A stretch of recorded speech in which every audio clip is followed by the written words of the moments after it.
प्रश्न AP 24, 21, 18, ... के कितने पद लिए जाएं ताकि उनका योग 78 हो। इस प्रश्न में हमें ये जो AP दी गई है, इस AP के कितने पदों का योग 78 होगा, यह हमें ज्ञात करना है। इस प्रश्न को हल करने के लिए हम लिखेंगे हल दिया है, और उसके बाद में जो AP दी है उस AP को हम यहाँ पर लिख लेंगे, और उसके बाद दो चीज़ें हम निकालेंगे, प्रथम पद और सार्वंतर।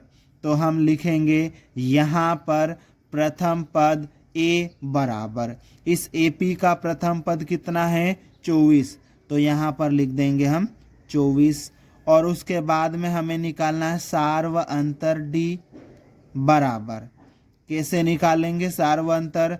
दूसरे पद में से पहले पद को घटा देंगे, तो हम 21 में से 24 को घटा देंगे। ठीक है, अब 21 में से 24 को घटाएंगे तो कितना आएगा -3। इस प्रकार से D बराबर -3 और A बराबर 24 आ जाएगा।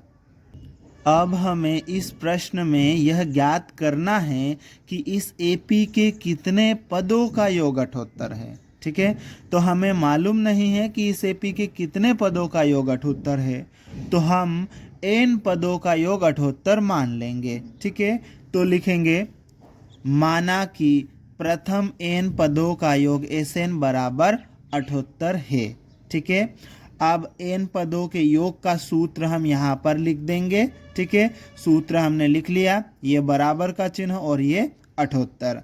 अब सूत्र में हम मान रख देंगे। ठीक है, n ये तो ऐसा ही आ जाएगा, n आ जाएगा, और बटे में 2 कोष्टक के अंदर 2 गुणित A का मान कितना है 24। ठीक, प्लस n -1 गुणित D का मान कितना है -3। ठीक है, कोष्टक बंद, बराबर के उधर कितना है 78। ठीक, अब इसको आगे सोल्व कर लेते हैं, तो ये आ जाएगा n बटे 2। ठीक, ये कोष्टक के अंदर 2 गुणित 24 कितना हो जाएगा, ये 48 हो जाएगा। ठीक, -3 का गुणा कोष्टक के अंदर कर देते हैं, -3 का गुणा n के साथ में होगा, -3n हो जाएगा, -3 का गुणा -1 के साथ में होगा तो +3 हो जाएगा। ठीक है, बराबर इधर कितना है 78।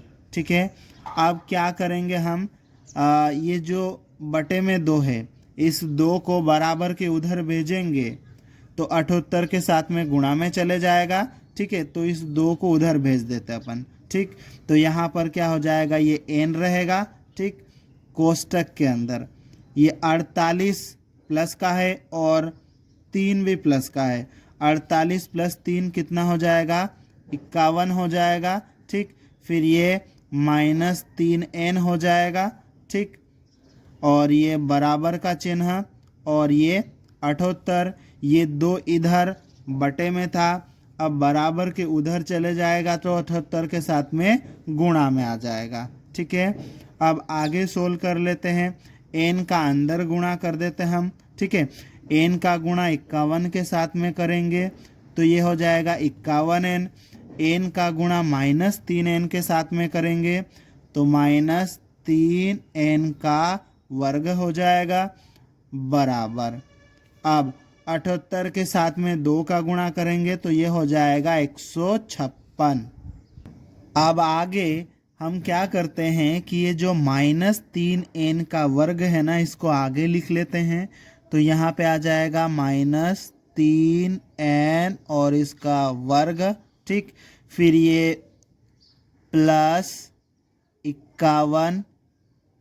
ठीक, n की घात 2 वाले को आगे लिख लिया, फिर n वाले को उसके पीछे लिख लिया। अब बराबर के उधर ये 156 है ना, इसको बराबर के उधर से उठा के बराबर के इधर ले आएंगे। ठीक है, उधर ये प्लस का है, बराबर के इधर आएगा तो माइनस का हो जाएगा। ठीक, माइनस का 156 हो जाएगा। ये बराबर का चिन्ह, उधर अब कुछ नहीं है तो क्या बचेगा, 0। ठीक, अब देखो यहाँ पर इसमें 3 का भाग चले जाएगा, इसमें भी चले जाएगा, इसमें भी चले जाएगा। ठीक है, तो हम क्या करेंगे, 3 का भाग दे देंगे इस पूरे में। हमने यहाँ पर लिख लिया है कि दोनों पक्षों में 3 का भाग देने पर, ठीक, अब इन दोनों पक्षों में हम 3 का भाग देंगे, तो इस वाले पक्ष में 3 का भाग देंगे, तो बाद में फिर क्या करेंगे, हर एक पद में 3 का भाग चले जाएगा, है ना, सबके बटे में जाएगा।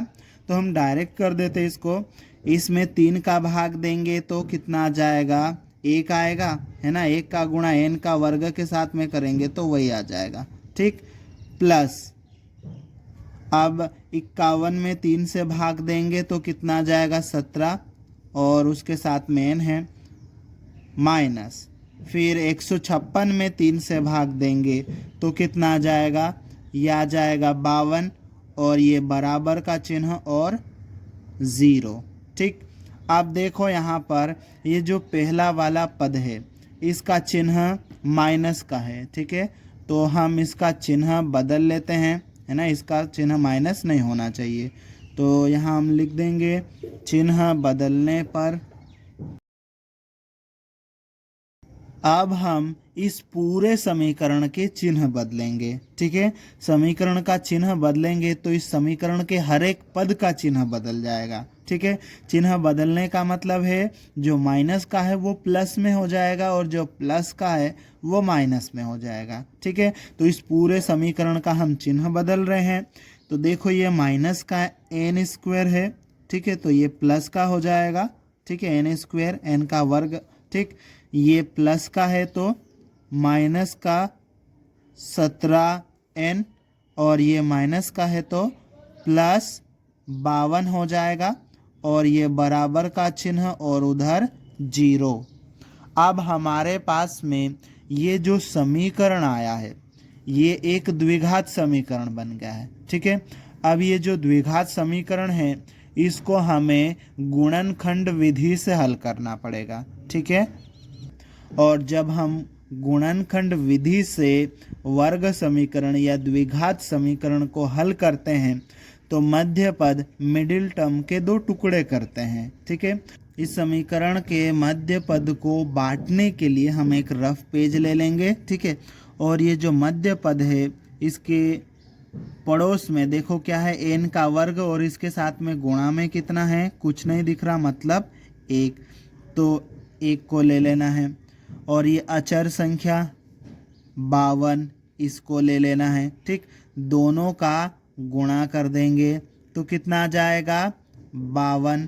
ठीक, अब हमें देखना है 52 के फैक्टर, मतलब 52 किस किस के पहाड़े में आता है, तो 1 के पहाड़े में 52 आएगा। ठीक, 2 के पहाड़े में 52 आएगा, और फिर उसके बाद में 4 के पहाड़े में 52 आएगा, उसके बाद सीधे 13 के पहाड़े में 52 आएगा, उसके बाद 26 के पहाड़े में 52 आएगा, और खुद 52 के पहाड़े में 52 आएगा। ठीक, अब इन फैक्टर का ऐसा जोड़ा बनाना है जिनका गुणा करने पर 52 आए। ठीक, तो 1 और 52 का गुणा करने पर 52 आएगा, 2 और 26 का गुणा करने पर 52 आएगा, और 4 और 13 का गुणा करने पर 52 आएगा। ठीक, अब इन 3 जोड़ों में से हमें ऐसा जोड़ा सेलेक्ट करना है जिसको जोड़ने या घटाने पर 17 आए। 1 और 52 जोड़ेंगे 53, घटाएंगे 51, 17 नहीं आ रहा है। 2 और 26 जोड़ेंगे 28, घटाएंगे 24, 17 नहीं आ रहा है। 4 और 13 जोड़ेंगे तो 17 आ रहा है। ठीक है, तो हम यहाँ से 4 और 13 ले लेंगे। ठीक है, और जोड़ने पर 17 आना चाहिए, और 17 का एक कौन सा, माइनस का 17 आना चाहिए। तो हमें क्या करना पड़ेगा, -4 और -13 लेना पड़ेगा। ठीक है, तभी तो इन दोनों को जोड़ने पर -17 आएगा।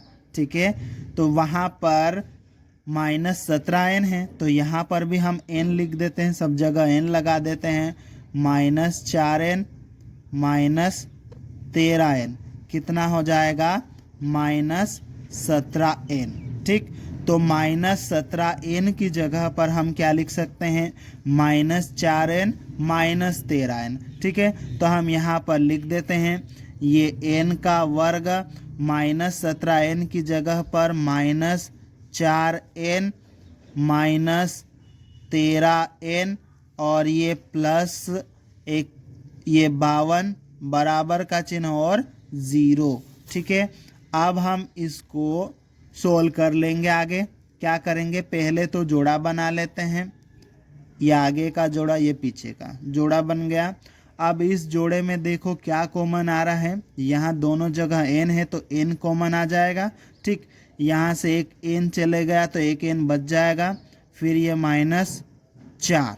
ठीक, इस जोड़े में देखो क्या कॉमन आ रहा है, यहाँ 13 दिख रहा है, यहाँ 13 चौक 52 होता है, तो मतलब यहाँ 13 गुणित 4 है 52 की जगह पर, तो यहाँ भी 13 यहाँ भी 13 कॉमन चले जाएगा।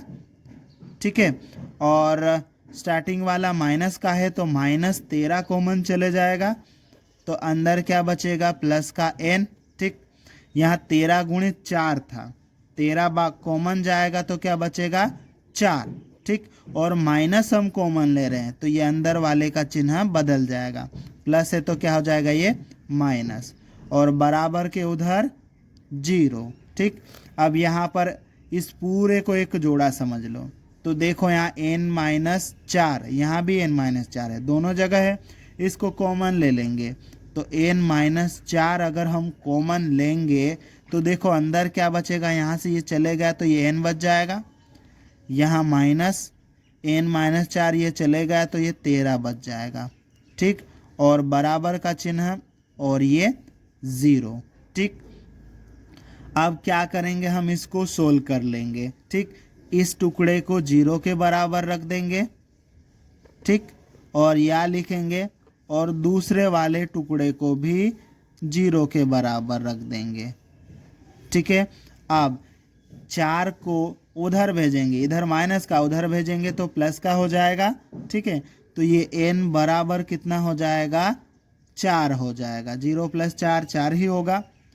अब या इधर क्या होगा, 13 को उधर भेजेंगे, इधर माइनस का उधर जाएगा तो प्लस का हो जाएगा, और 0 + 13 13 ही आ जाएगा, तो ये n बराबर 13 हो जाएगा। इस प्रकार से हमारे पास में n के 2 मान आ गए, n बराबर 4 और n बराबर 13। ठीक है, और n के ये जो दोनों ही मान हैं, ये दोनों ही मान सही है। ठीक है, अतः अभीष्ट पदों की संख्या 4 या 13 होगी। ठीक है, और यही हमारा उत्तर है।